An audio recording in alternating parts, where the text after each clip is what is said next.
Welcome to Gene and Mike do the New York Times crossword. Hi, I'm Jean. And I'm Mike. And today we are doing the crossword for Tuesday, March 4th, 2025. So, did you do the crossword? I did. And did you march forth in triumph when you got it done? I did. All right. Did you see what I did there? I did. All right, yes. March the 4th. We can pretend I was reading that off of a script even. Oh, okay. What did you think of today's crossword? I liked it. Good. I thought it was a great Tuesday crossword. Had a cute theme. Yes. Had a bit of a challenge, but not a big one. So, typical Tuesday, just perfect. Just perfect for a Tuesday. I was just reading that apparently the idea of making crosswords more difficult as the week progresses was created. That idea was dreamed up by Will Shortz. No kidding. Yep. Oh. He is the reason why Mondays are relatively easy and Saturdays are almost impossible. Oh, okay. So quite the genius there. I think other newspapers do that too. So his influence sort of has spread out. Yes. Very good. Well done, Will. Yes. And since this is a Tuesday, again, it wasn't, as you say, not that difficult. It did have an interesting theme. Yes. So we're 4 themed clues and a revealer. And so let's just do the rundown. The very first clue was a themed clue. That's rather unusual. But it was cheerleaders' accessories. And the answer to that was pom-poms. Right. And then 20 across, graffiti artist supply was spray paint, of course. 37 across went the length of the puzzle. It develops in front of your eyes. And that was a Polaroid picture. And then finally 54 across, handheld instrument that jingles. And that was a tambourine. And the revealer was the very, very last clue. So it had some symmetry there. Yep. As well as the clues themselves were in a symmetrical, all of them in a symmetrical alignment. But 65 across was, "This news has got me rattled," or a hint to the themed clues. And the answer to that was, "I'm shook." Right. And all of the themed clues were things that get shaken, like pom-poms and spray paint. And I guess Polaroid pictures, I didn't know you shook those, and then tambourine. They're all things that you shake. So I'm shook. That was the theme. Yes. Very nice. And it shook me. but no, not really. It was a good theme and a great revealer. Yeah, I'm trying to think back to Polaroids. I always thought you had to squeeze something to make a photo show up somehow. I have this vague recollection of applying pressure, and I was expecting it to be a Polaroid photo or photograph rather than picture, but I guess that works the same. Yep. I mean, they had to get something that was 15 letters across, and picture would definitely do it. Yep. Let's see, what else was interesting here? 6 down, coming off of the second M of pom-poms. "Are you sad that I'm gone? Miss me." Right, yes. And did you get that right off the bat? No. Oh, okay. No. It sounds just right, though. Yes, it's a perfect answer, but no, that took me a little bit. 12 down, I found fascinating. 12 down was, "Rub some blank on it, probably unsound medical advice, dirt." Yep. Have you ever had someone tell you to rub some dirt on it? Yep. Really? Was this a relative or just an angry student? I think it was just a fellow student. Oh, a fellow student. Okay. So, yep. Rub some dirt on it. That's if you've sustained an injury. Yep. And the idea is they want you to go to the ER with an infection. Is that the plan? It might not have been an open wound. It might have just been a bruise or something. They rub some dirt on it. I don't know. I think it shows a distinct lack of understanding of how our immune system works, among other things. We had 14 down. 14 down was curious, and I had not heard of this before. "Welcome to the Jungle Band" in brief. Yep. And I thought, that sounds vaguely familiar, but I couldn't place it. GNR. Guns N' Roses. Guns N' Roses. Yep. Are you a Guns N' Roses fan? Not really. They were a little after my time of listening religiously to rock music. So, but I know of them. I'm assuming that by today's standards, they are extremely tame. I think they probably are. Probably sound like Beethoven or something like that. We had 17 down. The fastest gait of a horse is a gallop. That is correct. I was going for gallon. We had galleon just the other day in the Sunday crossword. That's right. It appeared as gallon. That's right. That's right. Which has absolutely nothing to do with gallop except for everything but the last letter. Yes. 18 across. Clean energy option. It was 5 letters. I had 2 guesses in mind, and I immediately went for the wrong one. Hydro. Oh, no. Solar. Solar, yes. We had 45 down. 45 down was Beatles, and that was VW Bugs. Yes. I put VW Cars. Oh. I kept that in for quite a while. But then eventually I figured it out when I got down to 62 across. Simpson with a blue beehive.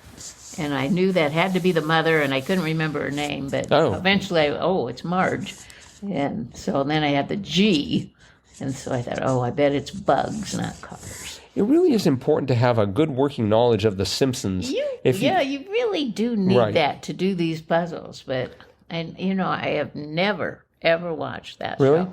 I mean, it's been on for like forever, but no, I've just never watched it. Yeah, in 1950, when they first introduced black and white television, you could watch The Simpsons. Not quite, but it's been on, at least 20 years. I'm 40, 50, who knows? I think it's been on at least 20 years. It's been on for a long time. But, I have gained a lot of knowledge about it from doing the New York Times crossword, because I think every character has shown up in it. Well, the other show that I presume Will Shortz likes a lot is SNL. He must watch that every week religiously, because it's showing up in the crossword every week religiously. Yeah. What they desperately need is another show with 3 letters. Well, 3 very common letters. Right. It couldn't be like ZQX or something. Or SNL, I mean, that can fit in a lot of places. Actually, what would be ideal is if they could come up with another show with the initials SNL. Oh, I see. So to give Saturday Night Live a break. Yeah, that has been in the puzzle a lot. Yes. But I didn't recognize Marge either. I saw Simpson with a blue beehive, and I'm like, oh, great. I have no idea. It's Homer and Marge. But got it through the... And Lisa and Bart, and I can't remember what the baby's name is. I don't know. Fido. No. Okay. And there's Apu. Yes. And Ned. Yep. And Mr. Someone, the boss. There's the boss, but I can't think what his last name is. But Carruthers sounds good, but it's probably not right. No, that's not right. But anyway, yeah, all of those have been in many, many times. Yes.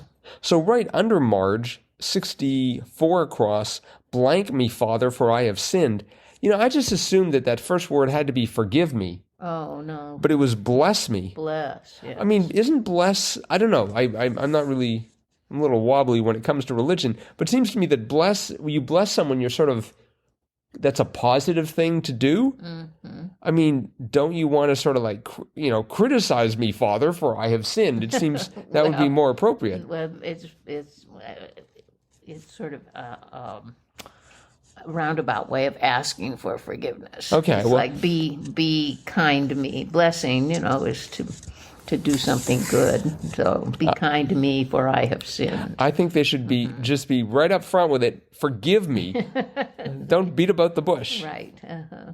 Mm-hmm. We had 47 down. Wonderkind was a phenom.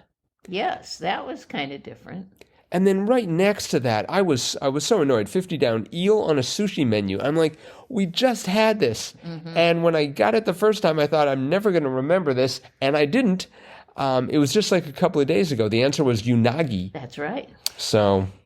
And wasn't that the name of the snake in Harry Potter? Voldemort's snake.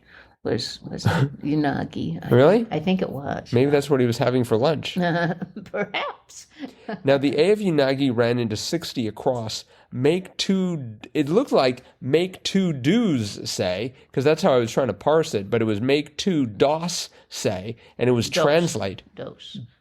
Yes. Okay. Yeah. Sorry, I was thinking of the operating system. Yes. I figured that.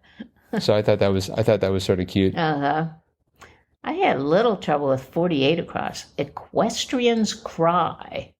And it was whoa. Mm-hmm. And for some reason, I wanted to spell that with the H at the end. Yes.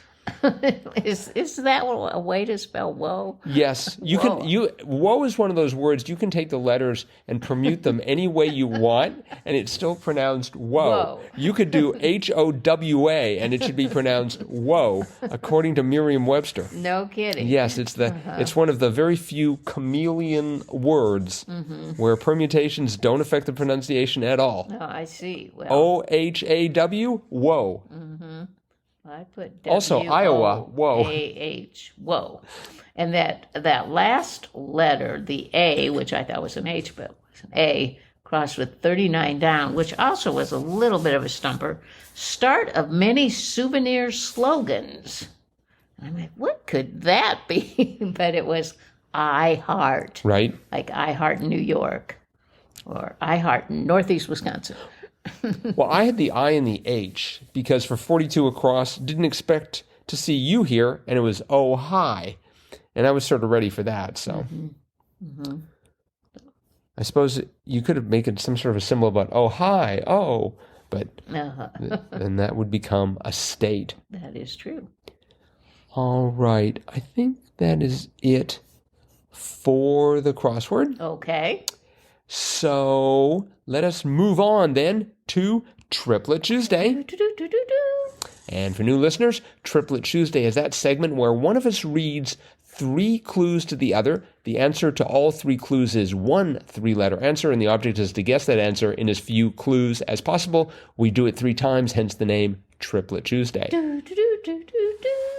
I will be posing the clues today. Oh, no. And if anyone's listening and you want to play along, please do. Just remember to hit the pause button after I've uttered the clue and see if you can figure out the answer before Jean does. Okay. Of course, if you have the pause button down, that'll give you a distinct advantage.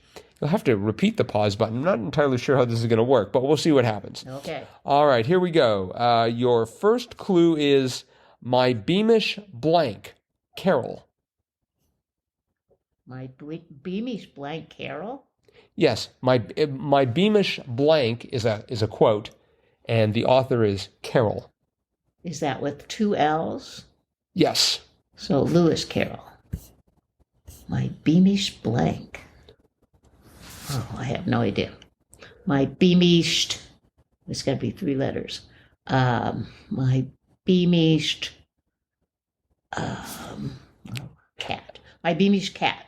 No. Oh. Good try, though. Let's see. Holy cow. Holy cow? Holy cow. Is that like a... There's an exclamation point, so I guess I should be saying, holy cow, which is basically what I just said, a little louder. Oh, okay. Holy cow. So it'd be like, gee, or gosh, or wow, wow. Nope. Oh. Part of EGBDF. Every good boy. Correct. Okay. My beamish boy. My beamish boy. You've never heard that quote before? Mm-mm. What's it from? Something that Lewis Carroll wrote. Oh, you haven't heard it either, then. I've heard the quote. I just don't know where I've heard it. Oh, okay. And then holy cow was boy. You were close with that. I had wow. Right. All right. Well done. You got it in 3. Those first 2 were very hard. Yes, they were. Listeners, we hope you're doing as well. The last one wasn't that easy either. Well, but that I figured you know that, and you would go every good boy, and you'd recognize it had to be boy. So, all right, here we go. Second set of clues. Gate in digital logic. Oh, Gate in digital. Digital logic. Would that be like else or and? Correct. Whoa. Amazing. Your second clue would have been part of B&B. Bed and breakfast. Right. Okay. And I'd hope you would have said bed. And then my third clue, and then you want me to lose. No, because my third clue was part of B&B. So I was going to give it twice. Say, I figured you'd do bed the first time, and you'd have to do and the second time because you wouldn't put in breakfast. Okay. So I was looking forward to that, but you were too smart for me. You got it in one. All right. Well, listeners, we hope you're doing well over there. Here comes this third set of clues. Syllable of faux rebuke. Faux rebuke. Yes. Faux meaning like phony or fake. Correct. Fake rebuke. Mm-hmm.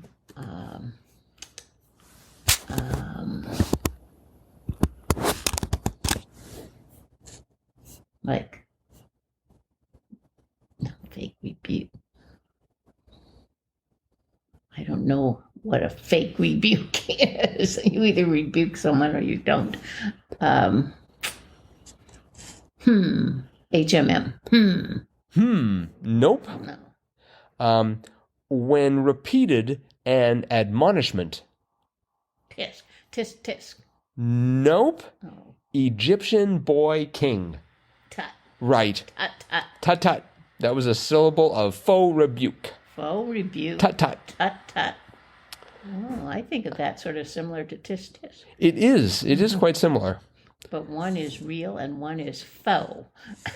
Apparently. Well, when you went, you said that. You sort of uttered that. And I thought, oh, no, she's going to actually say it accidentally. Well, then I think I should have got it on the first one. Well, except you didn't there go. It was. No, that was more of that sounded like a tisk tisk to me. Oh. You went, and that's definitely a tisk. If you had gone tut tut, Right. then I would have been very surprised.